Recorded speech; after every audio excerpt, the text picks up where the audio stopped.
जिंदगी जैसे पहेली, जैसे कि कोई सहेली। जिंदगी जैसे कहानी, थोड़ी नई थोड़ी पुरानी। कभी चाबुक, कभी चॉकलेट, कभी रौनक, कभी धक्कम पेल। ये भी हो सकता है, वो भी हो सकता है, बट ऑलवेज रिमेंबर, लाइफ में कुछ भी हो सकता है।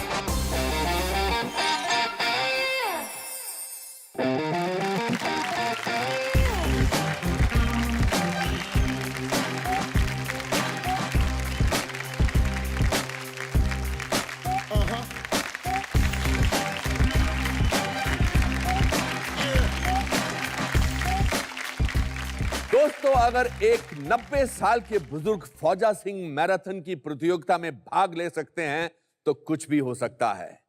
अगर एक न्यूरोलॉजिकल डिसऑर्डर से जूझता साइंटिस्ट स्टीफन हॉकिंग दुनिया का सबसे मशहूर फिजिसिस्ट बन सकता है तो कुछ भी हो सकता है। और अगर अपना कॉलेज खत्म किए बिना रविंद्रनाथ टैगोर लिटरेचर में नोबेल प्राइज हासिल कर सकते हैं तो कुछ भी हो सकता है।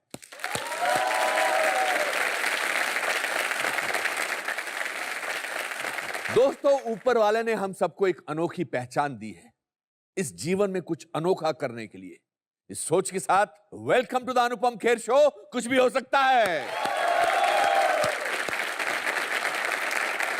हमारी जिंदगी की सोच का दायरा प्री कंसीव नोशन यानी पूर्व कल्पित धारणा से घिरा होता है। कोई भी अनोखी घटना हमारे लिए एक अपवाद यानी एक्सेप्शन बन जाती है। हम सोचने लगते हैं कि ऐसा कुछ हमारे साथ नहीं हो सकता, और फिर किस्मत पर मटकी फोड़ना तो हमारी खानदानी आदत है। एक छोटे कद का आदमी कभी बास्केटबॉल प्लेयर नहीं बन सकता, शरीर से भारी आदमी डांसर नहीं बन सकता, और एक आम दिखने वाला आदमी कभी अभिनेता नहीं बन सकता। यह है हमारी लाइफ के प्री कंसीव्ड नोशंस। मैं भी इसी प्री कंसीव्ड नोशन का शिकार था। मेरे सर की खेती कॉलेज में ही उजड़ गई थी। सब कहते थे कि जिसको जवानी में ही बुढ़ापा आ गया वो एक्टर क्या बनेगा, इसका तो करियर शुरू होने से पहले ही खत्म हो जाएगा। लेकिन कुदरत का चमत्कार देखिए कि सारांश का बुढ़ापा मेरी पहचान बना और बालों का ना होना मेरी शान। दोस्तों, याद रखिए, आपकी सबसे बड़ी खासियत आप खुद हैं। The best thing about you is you. इसलिए असंभव के लिए तैयार रहिए, क्योंकि लाइफ में कुछ भी हो सकता है। कुछ भी हो सकता है। दोस्तों, आज जो मेरे मित्र यहां आए हैं, उनके जीवन की यात्रा एक अद्भुत एहसास है। इनकी निष्ठा, दृढ़ता, संघर्ष और कामयाबी अपने आप में एक पूरा युग है। इनके जीवन का एक पन्ना आपके जीवन की किताब बन सकता है। दुनिया के सबसे बेहतरीन एक्टर्स में से एक, प्लीज वेलकम नसीरुद्दीन शाह।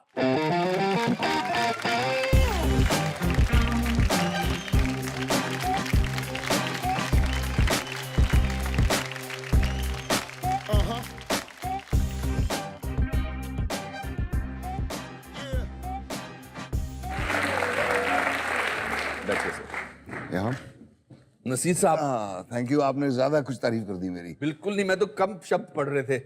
मैं तो बहुत तारीफ कर सकता। मैं स्ट्रेंज सी बात है, मैं सुबह से सोच रहा था कि आज आपसे बात करनी है। मैं क्या सवाल आपसे पूछूं? मैं बहुत सारी तो चीजें आपके बारे में जानता हूं, तो मैंने कहा कि शुरुआत से ही शुरुआत करता हूं। चलिए। नसीर साहब, कितने साल हो गए आपको एक्टिंग करते हुए? प्रोफेशनली या bathroom included? Bathroom included. I would say about 50। Golden jubilee चल रही है आपकी। हाँ, आई वुड से अबाउट 50, या परहैप्स इवन कपल मोर, लेकिन 50 तो कम से कम डेफिनेटली यस। क्योंकि 14 साल का था मैं जब 9th स्टैंडर्ड में थे आपने। 9th स्टैंडर्ड में। और आपने मर्चेंट ऑफ वेनिस किया था। करेक्ट। और उस दिन मुझे एहसास हुआ कि this is where I belong. इस जगह से मुझे कोई नहीं हिला सकता, चाहे कुछ भी हो। वालिद साहब बहुत मेरे पीछे पड़े थे, जैसा कि आपके साथ भी हुआ होगा। भाई, डॉक्टर बन जाओ, इंजीनियर बन जाओ, फौज में चले जाओ। बट ये इसका एहसास कैसे हुआ आपको? उसका बैकग्राउंड थोड़ा सा मैं आपको दे दूं कि मैं बहुत ही बुरा स्टूडेंट था। मैं क्लास में लास्ट आता था। फिजिक्स, केमिस्ट्री, ट्रिग्नोमेट्री वगैरह जो समझाई जाती थी, कुछ मेरी समझ में नहीं आती थी। अलावा लिटरेचर के मुझे किसी चीज का में रुझान नहीं था मेरा। और हमारे स्कूल में बड़े सारे नाटक होते थे, बहुत अच्छे अच्छे। जिसमें कभी मुझे कोई मतलब ट्राई आउट भी नहीं किया गया, अच्छा। क्योंकि जो अच्छे स्टूडेंट थे उन्हीं को रोल मिलते थे। तो खुद मैंने इनिशिएटिव लेकर 4 दोस्तों को इकट्ठा किया और मर्चेंट ऑफ वेनिस के कुछ सीन्स जो जिनको मैं अपना उस्ताद मानता हूँ, एक like Eklavya and Dronacharya is mister Kendal, okay. Geoffrey Kendal साहब जो हमारे स्कूल आते थे हर साल, जी। तो उनकी नकल करने से बीइंग जो एकदम ट्रांसफॉर्म हो जाती थी आपकी आंखों के सामने। इसका इस बात से लेना था कुछ नसीर साहब कि आप इन पर्सनल लाइफ व्हेन यू आप जब आप छोटे थे तो आप बहुत शर्मीले किस्म के इंसान थे और आपको कोई एक एक्सप्रेशन चाहिए था तो उस वर्ल्ड में वो शर्म आपने नहीं अच्छी होती। खासी रिसर्च की है वह मुझे लगता है। थोड़ा बहुत।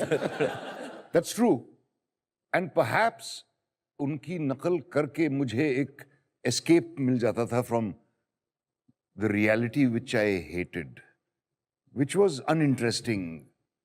My life was a bore, I had no friends, I had और आपके ब्रदर्स वगैरह बड़े स्कॉलरली एक स्कॉलर थे, एक चैंपियन एथलीट थे, तो दोनों तरफ से मैं मार खाता था कि ना मैं ये था ना मैं वो था। और सबसे छोटा भाई होना, वैसे तो जितने छोटे भाई मौजूद हैं यहाँ पर उनको सबको मालूम होगा कि छोटा भाई जो होता है is of no use to god, man और बीस्ट।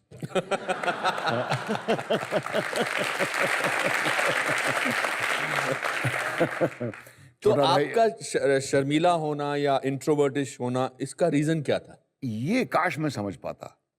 बिकॉज आपके वालिद साहब ने और आपकी अम्मी जी ने तो आपको परवरिश तो वही दी होगी जो बाकी बच्चों को देते थे।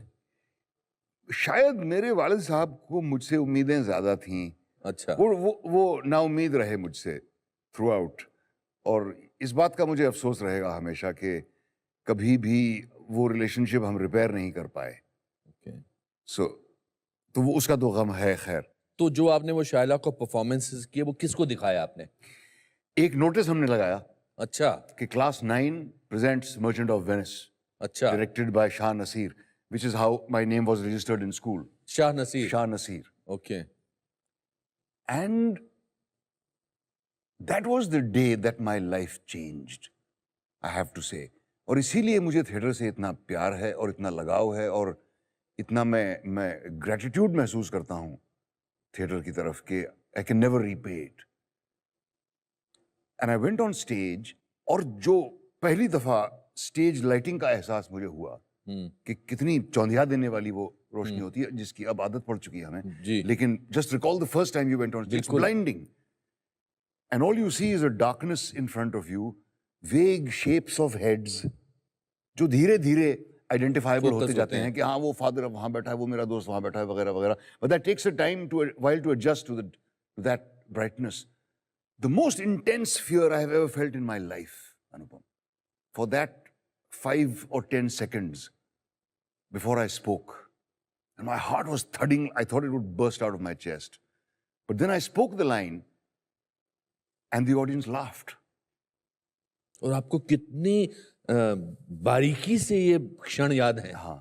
And it was the first time anybody had ever laughed at anything I had ever said. मुझे ऐसा लगा this is the first time anybody is ever listening to anything I have ever said.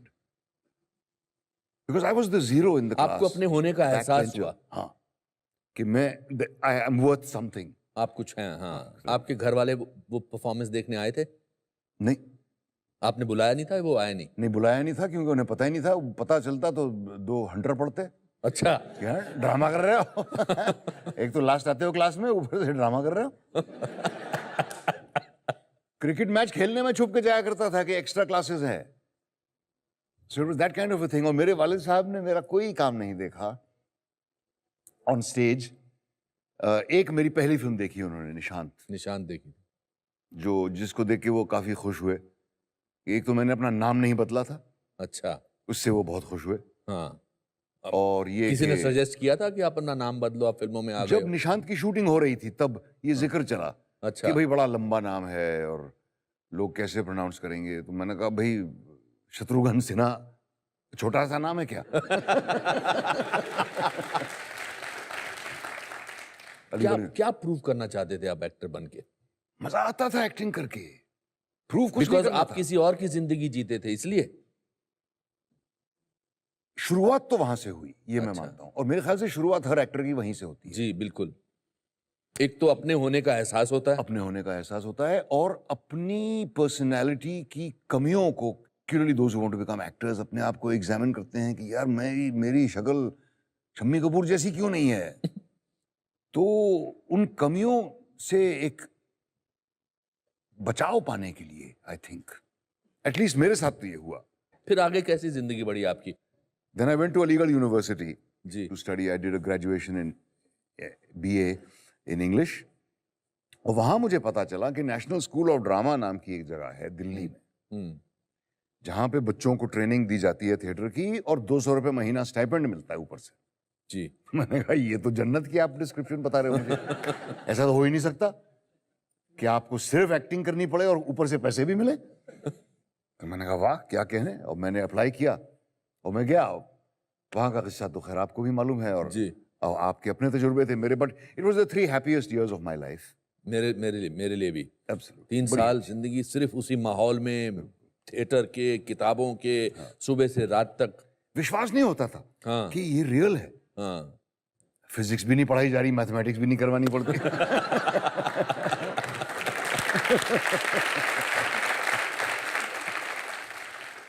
आपका इस दौरान अपने आप से तारुफ होता रहा? आप अपने आप को डिस्कवर कर रहे थे कि मैं किस किस्म का इंसान हूं इस दौरान? नहीं, वो 3 साल हालांकि वो मैं बहुत खुश रहा, हाँ। और जन्नत जैसा स्टेट था। मैंने उन 3 सालों का इस्तेमाल नहीं किया जितना कि फॉर एग्जाम्पल ओम पुरी ने किया। अच्छा। जो ओम का जो डेवलपमेंट था उन 3 सालों में, वो देखने लायक था। और मैं, ओम आपके क्लास फेलो? मेरे क्लास फेलो थे। अच्छा। और from a very humble background इन पटियाला। और 3 साल में मैंने ओम की जो ग्रोथ देखी as an actor, as a person, as in his confidence, in his abilities, जो मुझ में बिल्कुल भी नहीं आई थी। मुझे ये 3 साल खत्म होने पर एहसास हुआ इस बात का, बहुत बड़ा झटका मुझे लगा कि मैं तो ऐसा ही एक्टर था जब मैं आया था यहाँ। Surely I should have improved इन 3 सालों में। नसीर साहब, ये बहुत अच्छा मौका है ओम जी को यहाँ बुलाने का। जो मेरे अगले मित्र आने वाले हैं, उनकी कला और हुनर एक रूहानी एहसास है। उनके वैभव में इतनी शक्ति है कि सिर्फ उनकी उपस्थिति आपको मग्न कर दे। विश्व के सबसे प्रभावशाली एक्टर्स में से एक, please welcome Om Puri.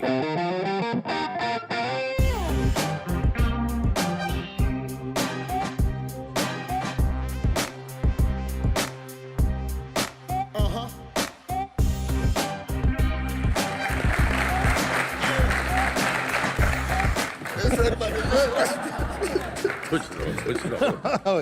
Blessings तो दे दी। आइए सर, आपके पाँव छू के बड़ा अच्छा लगा। नसीर साहब, आप यहाँ आ जाइए। मैं उधर जाऊं? हाँ। बीच में यार। हाँ जी। पुरी साहब। हाँ जी। आप बहुत अच्छे लग रहे हैं। क्या बात कर रहे हाँ।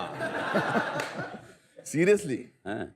सर, ये इस फ्रेम में, जिस फ्रेम में मैं नसीर और ओम को देख रहा हूं, काश मैं इधर की जगह आपके बीच में बैठा होता। एक खजाना है, बहुत अच्छा खजाना है, बहुत खूबसूरत खजाना है। मतलब मैं इस फ्रेम को ताउम्र देख सकता हूं। अभी नसीर साहब से बात हो रही थी, आपके बारे में बात कर रहे थे। आप मुझे कुछ शक की निगाह से क्यों देख रहे हैं नसीर? मैंने खजाना है, कहीं लूटोगे तो नहीं? नहीं नहीं।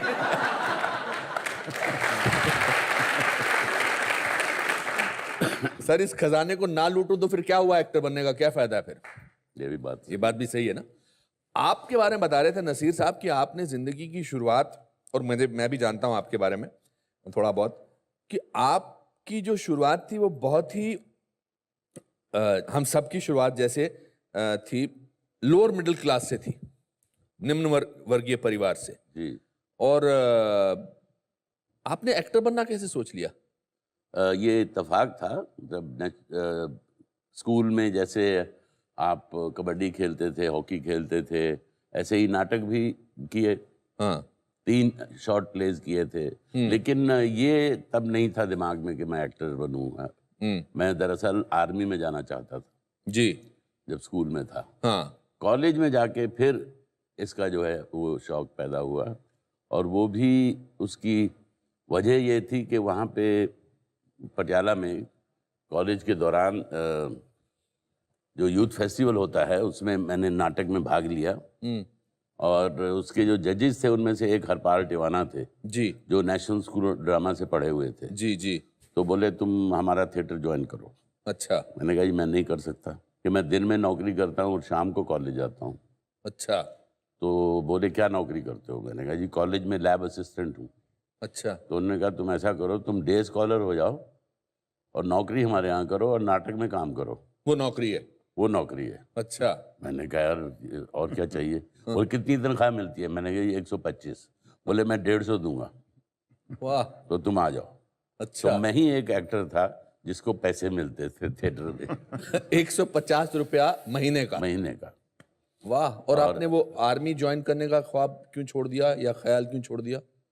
बस जब नाटकों में काम करने लगा तो मुझे ये एहसास हुआ, मैं बहुत घुटा हुआ था बचपन में, अच्छा एक्सट्रीमली इंट्रोवर्ट, और खासकर लड़कियों के मामले में तो मतलब उनसे भी ज्यादा शर्मिला। अच्छा हाँ, निगाह उठती ही नहीं थी। अच्छा हाँ, मन करता था निगाह उठाऊं अच्छा लेकिन उठती नहीं थी।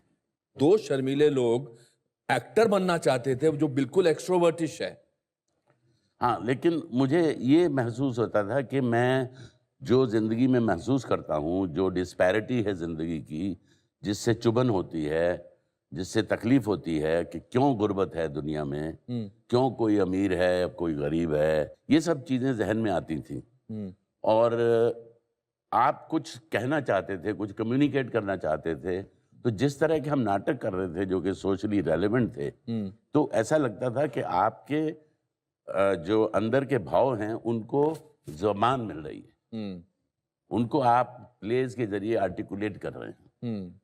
तो इसलिए उससे जो सेटिस्फेक्शन मिलती थी वो नशा बन गया। पर आपने बहुत सारे ऑड जॉब्स भी किए थे। एक तो लैब में आप कॉलेज के लिए, और क्या क्या? वकील के साथ मुंशी था। अच्छा। जिसने नाटक में काम करने के लिए, मतलब मुझे परफॉर्मेंस थी मेरी चंडीगढ़ में, उसने मना कर दिया कि 3 दिन की छुट्टी नहीं दूंगा। अच्छा। मैंने कहा तो फिर अपनी नौकरी रख ले, मेरा हिसाब कर दे। अच्छा। हाँ, नौकरी छोड़ के चला गया। तो कॉलेज के लड़कों को पता चला नौकरी छोड़ा है। उन्होंने प्रिंसिपल से बात की, तो प्रिंसिपल ने मुझे कहा, प्रोफेसर से कहा यार कॉलेज में कोई है जगह? बोली है एक लैब असिस्टेंट की, लेकिन ये तो आर्ट्स का स्टूडेंट है, इसको क्या पता साइंस के बारे में। बोले कुछ नहीं जी, कोई बात नहीं, लड़के अपने आप कह देंगे नीली शीशी पकड़ा दे भाई, पीली शीशी पकड़ा दे भाई। वंडरफुल। हाँ। आपकी लाइफ में ऐसे बहुत सारे लोग रहे थे जिन्होंने अपने तरीके से आपकी हेल्प करी थी। अरे बहुत सारे। मुझे मतलब माँ बाप ने तो सिर्फ पैदा किया था। अच्छा। मुझे पाला दोस्तों ने है। एक मेरे बगल में बैठा है। तो ये है, मैं उन सब दोस्तों का बहुत ही शुक्रगुजार हूँ। फिर आपने एनएसडी ज्वाइन कैसे किया? National school of drama. National school of drama इस तरह से ज्वाइन किया, मैंने ख्वाहिश जाहिर की टिवाना साहब को कि मैं national school of drama join करना चाहता हूँ जी। तो उस वक्त मैं सरकारी नौकरी करने लगा था। अच्छा। क्लर्क था मैं। हाँ। लोअर डिवीजन क्लर्क था जी। तो उन्होंने मुझे डिस्करेज किया। उन्होंने कहा देखो तुम सरकारी नौकरी कर रहे हो, सरकारी नौकरी मिलना बड़ा मुश्किल होता है जी, और थिएटर में धन नहीं है और तुम गरीब परिवार से हो, तो इसलिए तुम क्या कमाओगे, कैसे कमाओगे। बहरहाल मैंने ठान ली थी, मैंने चुपके से अप्लाई कर दिया। इंटरव्यू आ गई, इंटरव्यू दे दी, फिर सिलेक्ट हो गए। फिर उनको बोल दिया कि हम तो सिलेक्ट हो गए, हम तो जा रहे हैं। और 200 रुपए का स्टाइपेंड भी मिल रहा है। हाँ, 200 रुपये का स्टाइपेंड भी मिल रहा है और सरकारी नौकरी हमने छोड़ दी। नसीर तो साहब बड़े कैलकुलेटेड रिस्क लिए जिंदगी में जी, बिकॉज लूज करने को कुछ नहीं था। लूज करे कुछ। नसीर साहब, आपकी पहली मुलाकात, योर फर्स्ट मेमोरी ओम जी की क्या है? पहले दिन स्कूल पे ओम और जसपाल दोनों पटियाला से आए थे जी। मैं सीढ़ियाँ चढ़ रहा था, तीसरी मंजिल पे था स्कूल जी। तो ओम खड़े हुए थे वहां पर, जसपाल बाथरूम के अंदर था। हाँ। सफेद कमीज पहने हुए थे दोनों, मुझे अच्छा। ये याद है। अच्छा। और जैसे ही मैं सीढ़ियों पर से आया, ओम ने कहा कि माय नेम इज ओमपुरी। अच्छा, अंग्रेजी में बोले? हाँ। अच्छा। और मैंने कहा my name is Naseer Shah. मैंने ये सोचा कि बड़ी अच्छी आवाज है इसकी, काश मेरी आवाज ऐसी होती। मैं बताना चाहूंगा दर्शकों को कि जसपाल एक एक्टर थे, इनके क्लास फेलोज थे और बहुत अच्छे एक्टर्स थे। और पुरी साहब, आप आपके इनकी फर्स्ट मेमोरीज कुछ हैं, आपको याद है कुछ? मेरी इनकी जो हमारी कितने साल की दोस्ती है भैया? 45 के करीब हो गए हैं। 76 से नहीं भाई, 70 से 70 से, तो बहरहाल 44 40 से ऊपर। नसीर साहब ने he became very greedy, not ही, इनकी जो गर्लफ्रेंड थी अच्छा उन्होंने इनको उकसाया अच्छा कि देखो अच्छे एक्टर तो तुम लोग हो ही, हाँ तो तुमको रोल मिलेंगे ही, अच्छा तो तुम डायरेक्शन का कोर्स करो। इनको बोला? हाँ, अच्छा तो इन्होंने और नसीर जसपाल ने डायरेक्शन कोर्स ले लिया अच्छा और हम एक्टिंग में थे। इनकी आंखों में ग्ली नजर आ रही है अभी भी। ये सेकंड ईयर की बात है। जी तो एक प्ले कास्ट हो रहा था सूर्यमुख, अच्छा मेन रोल जसपाल पढ़ रहे थे अच्छा और हमको मौका ही नहीं दे रहे थे पढ़ने का। The preference should be given to the actors, so the main role you are not giving us a chance to read the main role, अच्छा he is a direction student, so a chance should be given to us. ये आपने पूरा sentence पूरा अंग्रेजी में? Sentence अंग्रेजी में बोल दिया। अलकाजी साहब 10 सेकंड के लिए बौखलाए और मुझे घूरा, बोले कल पढ़ के आना, read it tomorrow, you read it. तो बहरहाल अगले दिन रोल पढ़ा और वो रोल हमें मिल गया। क्या बात है। हाँ, फिर मैं उठा, उठ के दरवाजा खोला, बाहर निकला, देखा सामने नसीरुद्दीन शाह खड़े हैं। अच्छा, और इन्होंने एक जो सेंटेंस बोला वो Just एक मिनट, आपको याद है वो सेंटेंस? आपको भी याद है? अब आप बताइए। सर याद है इनको? I knew you would speak. What a sentence. क्या बोला? I knew you will speak one day. Wow. तो लेकिन उसकी दोस्ती की जो शुरुआत है वो कहाँ से हुई ये मैं आपको बताता हूँ। जी। मैं अंग्रेजी से मुझे बहुत तकलीफ हो रही थी नेशनल स्कूल ड्रामा में, जी क्योंकि मैं पंजाबी मीडियम से पढ़ा था जी। और यहाँ अंग्रेजी मीडियम था। ऐसे भाईजान कॉन्वेंट वाले भी थे जिनकी अंग्रेजी बहुत अच्छी थी, तो मुझे बहुत कॉम्प्लेक्स था। जी। अलकाजी साहब को इस चीज़ का पता चला तो उन्होंने मेरे पीछे जासूस लगाया। मैं दर्शकों को बताना चाहता हूँ, अलकाजी साहब हम तीनों के गुरु थे, हेड ऑफ द डायरेक्टर थे नेशनल स्कूल ऑफ ड्रामा के। जी। तो क्या पता करो इसकी प्रॉब्लम क्या है, ये क्यों घुटा घुटा सा रहता है। अच्छा। तो उन्होंने पता किया। मैंने कहा भैया मैं तो छोड़ के जा रहा हूँ। बोले क्या बात? मैंने कहा ये अंग्रेजी नहीं आती मुझे। तो अलकाई साहब ने मुझे बुलाया, बोले देखो तुम मत बोलो अंग्रेजी में, तुम हिंदी में बोलो, और अंग्रेजी इम्प्रूव करने के लिए अखबार पढ़ो ऊंचे ऊंचे। दोस्त लोग जब अंग्रेजी बोलते हैं उनके साथ अंग्रेजी बोलो, गलत बोल रहे हो अगर वो हंसें भी तो भी चिंता मत करो। और मैंने वो सब बातें मानी और अब मैंने कुछ 22-23 अंग्रेजी फिल्में कर डाली हैं। क्या बात है। नहीं, कौन सोच सकता था कि, सॉरी टू इंटरप्ट यू, नहीं प्लीज, कि एक दिल्ली के पंजाबी का रोल मुझे मिलेगा और इंग्लैंड के मुसलमान का रोल इन्हें मिलेगा। क्या बात है। इसीलिए नसीर साहब, इसीलिए मैं कहता हूं कि लाइफ में कुछ भी हो सकता है। लुक्स के ऊपर बात बहुत चलती है हिंदुस्तानी सिनेमा, बड़ी जरूरी है साहब। हाँ, और हिंदुस्तानी सिनेमा जब खासकर 80s, 70s, मिड 70s और 80s में तो looks were the most important thing, कि लुक्स है कि नहीं, बाल है कि नहीं, चौड़ा सीना है कि नहीं। नसीर साहब, आपको इस बात का कभी कॉम्प्लेक्स था? कॉम्प्लेक्स बिल्कुल था। अच्छा।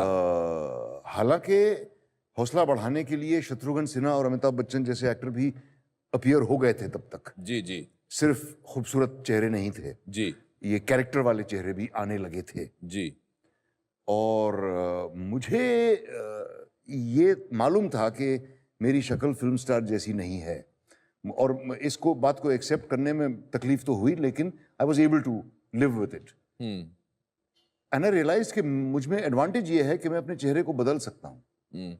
और हैंडसमनेस का तो ये है, सीधी बात ये कि you are handsome as you feel.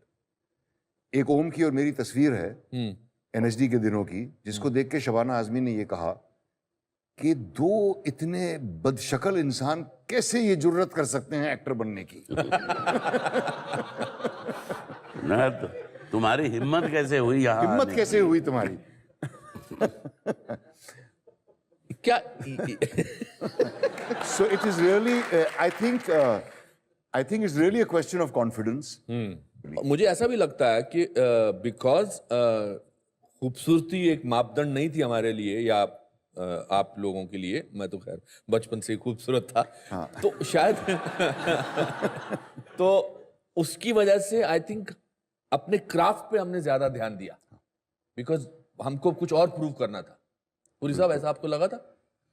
बिल्कुल। देखिए क्या है कि नेशनल स्कूल ऑफ ड्रामा का हम बहुत ऋणी हैं, क्योंकि सही मानों में एक्टिंग क्या है वो वहाँ सिखाई गई। और जैसा नसीर ने कहा कि हम अपना चेहरा बदल सकते हैं, मतलब आप हम लोगों की नकल करना थोड़ा मुश्किल होगा, क्योंकि आप अलग अलग तरह के किरदार कर रहे हो, एक ही स्टाइल नहीं है जी। तो ये अंतर है जी। हमारे एनएसडी के ट्रेनिंग में जी।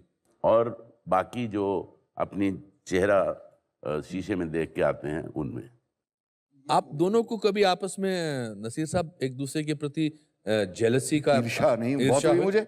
हाँ बिल्कुल, जब ये सारी अंग्रेजी फिल्में इनको मिल गई। अच्छा। कैसे नहीं, बहुत बहुत ईर्ष्या हुई मुझे, बहुत सख्त। अच्छा। लेकिन खुशी भी हुई कि भाई ठीक है। नहीं देखिए, मैं ही कर रहा हूँ। मैं इनसे इत्तेफाक नहीं रखता हूँ, क्योंकि जब मुझे पहला इंटरनेशनल अवार्ड मिला था कार्लो विवारी में, और मैं वहाँ था। किस फिल्म के लिए मिला था? अर्धसत्य के लिए। हाँ। तो उस वक्त नसीर साहब यहाँ थे और मैं वहाँ था। तो प्रेस वालों ने इनसे पूछा कि भैया how do you feel and what is your reaction. तो इनका रिएक्शन ये था कि I am very proud of it. Om was born with a wooden spoon in his mouth. That was his sentence. अच्छा। हाँ। हाँ, बट ईर्ष्या होना तो एक पॉजिटिव साइन है। बिल्कुल। देखिए हिंदी में दो शब्द होते हैं, एक तो ईर्ष्या होता है, एक होता है स्पर्धा। अच्छा। Competition and envious. तो ये कंपटीशन वाली स्पिरिट है। नहीं, मैं एनवियस हूँ। एनवियस है? अरे सर, आप यार बोलने दीजिए ना।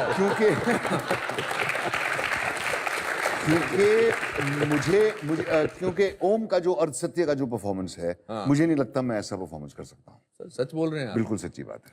और जो इन्होंने पार में किया है, स्पर्श में किया है, वो मुझे लगता है वो मैं नहीं कर सकता। कर लोगे। और जो आपने दोनों ने किया वो मैं नहीं कर सकता हूँ, तो मैं तो इस समय ईर्ष्या से जला जा रहा हूँ यहाँ पर। अरे कुछ नहीं, हम मेरा ईर्ष्या का ये हालत था, मैं नसीर साहब को बताना चाहता हूँ कि मैं बहुत तंग आ चुका था स्ट्रगल करते करते। और ये तो बड़ा डिग्निफाइड सेक्सी लुक है। उस समय जब गंजा हो रहा था तो आधे बाल यहाँ से निकल रहे थे, आधे यहाँ से निकल रहे थे। और मेरे पास थिएटर के फोटोग्राफ्स हुआ करते थे। मेरे पास कोई राकेश श्रेष्ठा का या गौतम राजाध्यक्ष का पोर्टफोलियो नहीं होता था। तो एक दिन मुझे सोहनलाल कंवर जी का फोन आया, मतलब मैंने फोन किया तो उन्होंने कहा बेटा मिलने आ जाओ। तो बारिश पड़ रही थी, मैं यहाँ डाल के शर्ट में पहुंच गया था, और मैं स्याही जो था वो बच्चे कुचे बालों पर लगाता था, वो पेन से निकलती, तो मेरा मुंह पूरा नीला हो गया था और मुझे पता नहीं था। और मैं अंदर गया तो अपना राम केलकर साहब राइटर थे, और जो ये सोहनलाल कंवर थे ये उस तरफ बैठे थे और मैं इस तरफ बैठे थे। उन्होंने कहा बेटा कोई फोटो वोटो दिखाओ। तो मैंने अपने फोटो थिएटर के निकाले और वो फोटो देख रहे हैं, दोनों एक दूसरे को कह रहे हैं, अरे देखो जी, अरे देखो ना कितना डिफरेंट एक्सप्रेशन है, ओ फोटो देखो, कमाल है। तो मुझे लगा कि अब तो इस ऑफिस से मैं मेन रोल लेके निकला। तो 3-4 बार देख के उन्होंने कहा पुत्र तू तो ठीक है, तेरे पीछे कड़ा मुंडा है जरा एक्टर है। मैंने कहा ये मर गया लास्ट मंथ। वो आनंद देसाई के बारी फोटो देख देख के तारीफ कर रहे थे। तो ईर्ष्या तो बहुत होती है। हमारे यहाँ स्कूल के एक्टर्स सब आए हुए हैं हमारे स्कूल के। मैं इनसे हमेशा ही कहता हूँ कि आप यहाँ दोस्ती जितनी मर्जी कर लो, जब ऑडिशन होगा तो आप एक दूसरे के कॉम्पिटिटर होंगे। आप दोनों में कभी एक म्यूचुअल एडमिरेशन थी, मतलब एक दूसरे की काम की? बिल्कुल रही है एडमिरेशन, और क्रिटिकल भी रहे हैं एक दूसरे के। ये बोल देते हैं कि इस फिल्म में बकवास काम किया है। हाँ बिल्कुल, जब पसंद नहीं आता एक दूसरे का काम, तो ये भी I think probably Om is the only person जिससे मैं ये साफ दिल रख के और बिल्कुल without fear of being misunderstood ये कह सकता हूँ कि भाई इसमें नहीं अच्छा लगा, ये नहीं जमा मुझे। नसीर साहब और पुरी साहब, आप में से दोनों में से रोमांटिक ज्यादा कौन था? पुरी साहब। पुरी साहब? हाँ, बहुत ज्यादा रोमांटिक। अच्छा। आशिकाना मिजाज पाया पुरी साहब ने। हाँ। छुपा के रखते हैं वो। अच्छा। हाँ, मतलब ये एग्री कर रहे हैं? हाँ, फूल वूल ले जाते थे लड़कियों के लिए, फूल ले जाते थे? फूल ले जाते थे, फल ले वो जाते थे, कभी मिठाई ले जाते थे। अच्छा, मैंने ऐसा कभी कुछ नहीं किया। अच्छा, आपको इसकी जरूरत नहीं पड़ती थी, आप करते नहीं थे? इनको जरूरत नहीं पड़ती थी, मैं समझ गया। मुझे मेहनत करनी पड़ती थी। हाँ।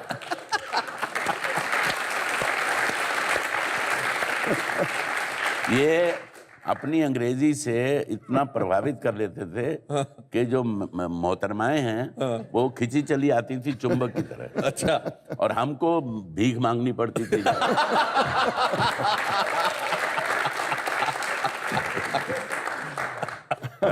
अल्लाह के नाम पे हैं? अल्लाह के नाम पे कुछ कर दो। बहुत अच्छे।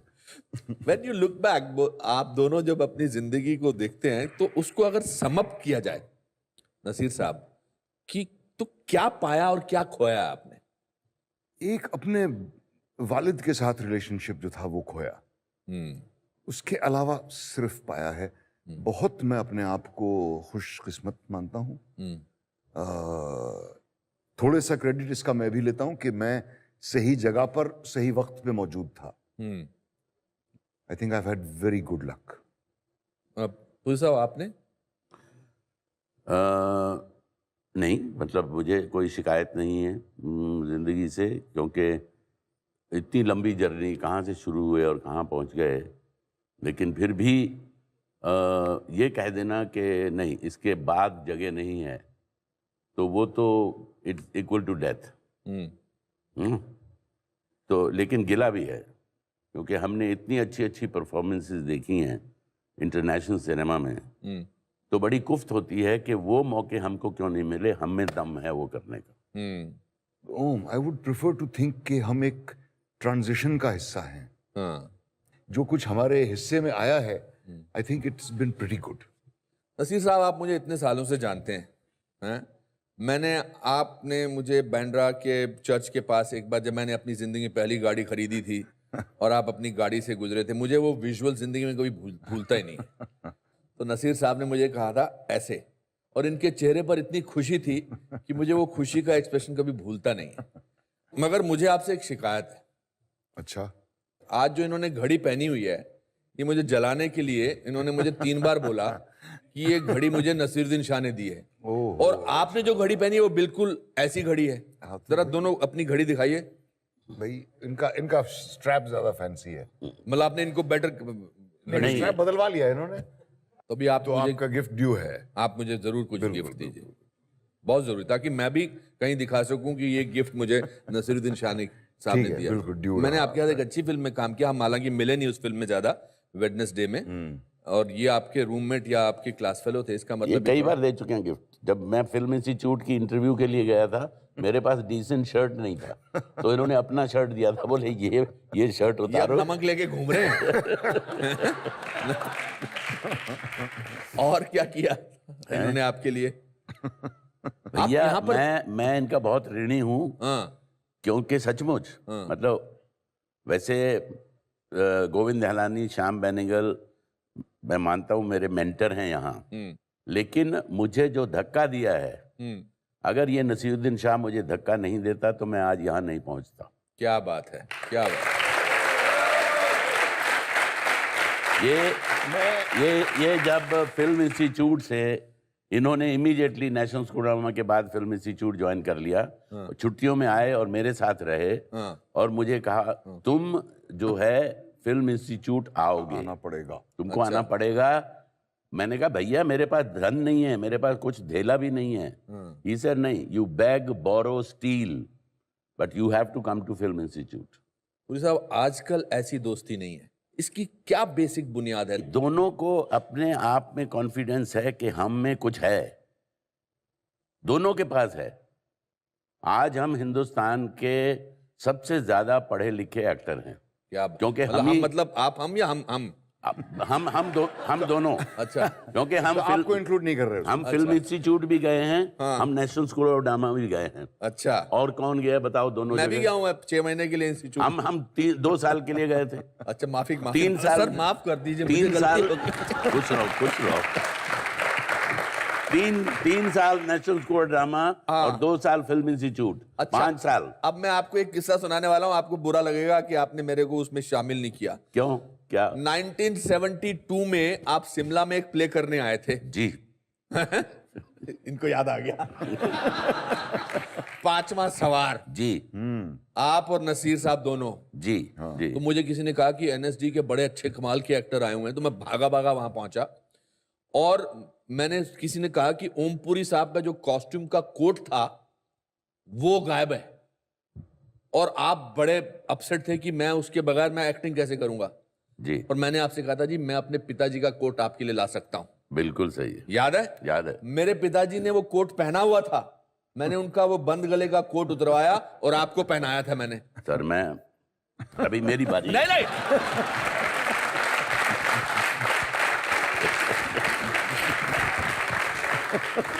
तो अगर एक अनजान आदमी का, अनजान लड़के का कोट इतने अच्छे कलाकार पहन सकते हैं, तो मेरे हिसाब से लाइफ में कुछ भी हो सकता है।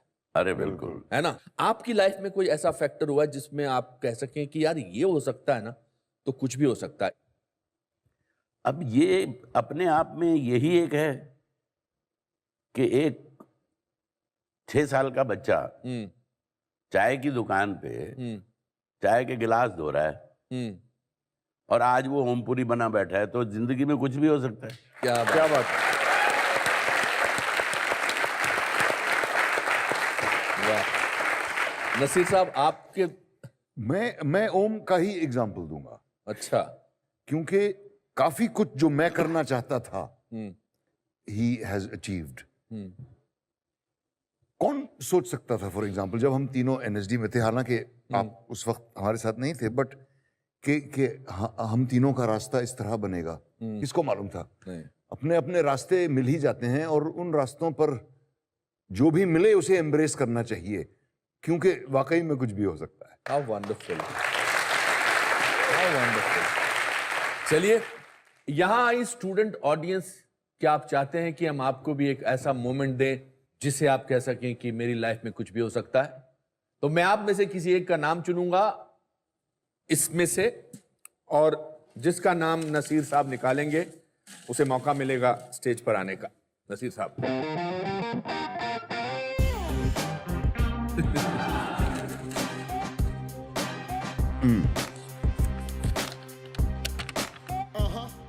प्रियंका।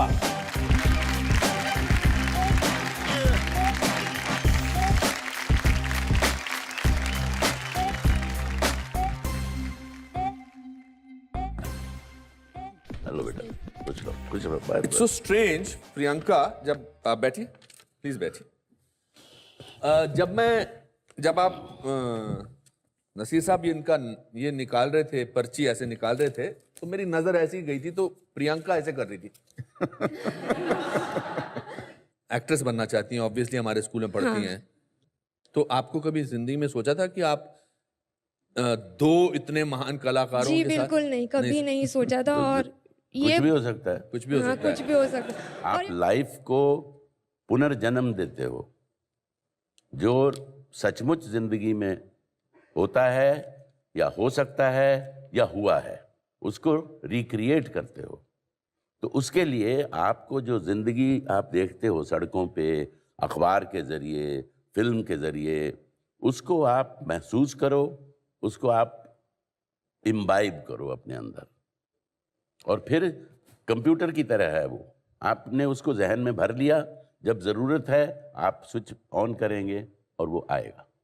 नसीर साहब से कोई सवाल पूछना चाहती हैं? हाँ, आपसे मैं ज़रूर ये पूछना चाहूँगी कि एक कैरेक्टर, जैसे मैंने आपकी फिल्म देखी और सबसे अच्छी मुझे लगी आपकी डर्टी पिक्चर, उसमें जो आपका कैरेक्टर था, in this age you are really looking so young. I am 25। That was good.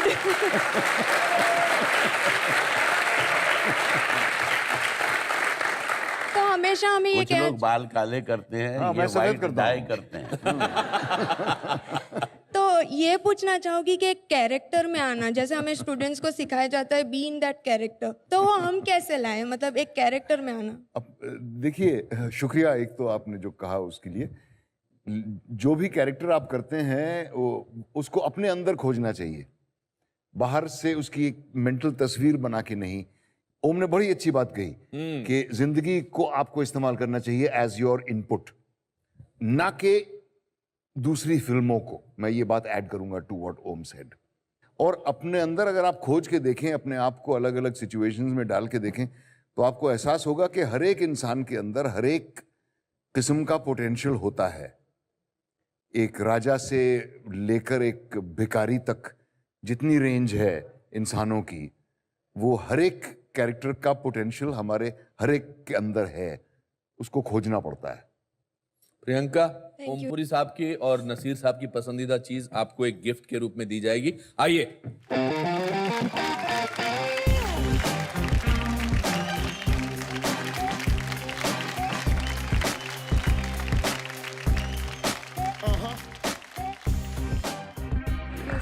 All the best. There you are. Thank you very much. Congratulations. Come take a picture ना।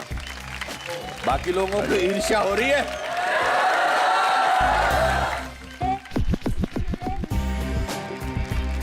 ये सब छुप रहे हैं यार। Thank you very much, god bless you. Naseer साहब, पुरी साहब, आपकी लाइफ में तो हजारों अवार्ड्स आपको मिले हैं, मगर मैं अपने कुछ जज्बात एक पेपर पे डाल के आप लोगों के लिए लिख के लाया हूं। क्या बात। और दोनों ताम्रपत्र पर सेम चीज लिखी है, इसलिए मैं एक ही पढ़ के सुनाना चाहता हूं। ठीक है। और दूंगा मैं आप दोनों को। ये बहुत दिल से और बहुत शिद्दत से और बहुत प्यार से और बहुत मोहब्बत से मैंने आप लोगों के लिए लिखा है। इरशाद। मैं पढ़ के सुनाता हूं इसे। भारतीय सिनेमा जगत की त्रिकाल धारा, आपको हमारा सादर प्रणाम। आप प्रेरणा है एक अनंत स्रोत के। आपके जीवन की गहनता समझना हमारे बोध के परे है। जैसे हथेली की लकीरों में हम अपनी नियति खोजते हैं, वैसे ही आपके संघर्ष में अपनी उन्नति देखते हैं। आप अनुशासन और अनुष्ठान की वो उच्चतम शिक्षा हैं जिसे प्राप्त करने के लिए कड़े परिश्रम की आवश्यकता है। आपकी कला और आपकी प्रतिभा का अनुभव हमारे लिए सौभाग्य है। आप इसी तरह हमें अपने कार्य से प्रेरित करते रहें, यही हमारी विनती है। अनुपम खेर। क्या बात है। थैंक यू नसीर साहब।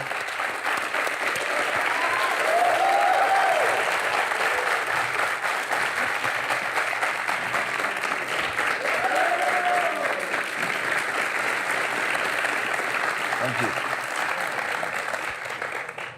दोस्तों, आज का शो जिंदगी के किसी उपन्यास से कम नहीं। इन महान कलाकारों के जीवन का सफर एक अनमोल खजाना है जो आज इन्होंने हमारे साथ बांटा। मुझे यकीन है कि इस खजाने से हम सबकी जिंदगी में एक नया अनुभव आएगा। इसी के साथ हम आपसे विदा लेते हैं। मुस्कुराते रहिए और याद रखिए कि पहाड़ को काटकर ही रास्ता बनता है, छोटे छोटे पत्थरों से घर बनता है। अगर कोयले की खान में हीरा मिल सकता है तो लाइफ में कुछ भी हो सकता है। Thank you sir.